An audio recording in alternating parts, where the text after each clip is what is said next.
Hello प्यारे बच्चों, आज हम बताने जा रहे हैं आपको 10 most important formula in algebra. तो ध्यान से सुनिएगा। पहला formula a plus B square equal to A square plus 2ab plus B square. Second formula a minus B का whole square equal to A square minus 2ab plus B square. Then third formula a plus B a minus b this will be equal to A square minus B square. Again the next number 4 is x plus a x plus b equal to x square plus in bracket a plus b x plus ab. Number 5 formula a plus b whole cube this equal to a cube plus b cube plus 3ab in bracket a plus b.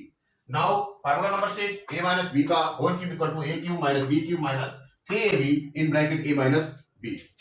Again the next formula number 7 is x cube plus y cube equal to in first bracket x plus y in second bracket x square minus xy plus y square.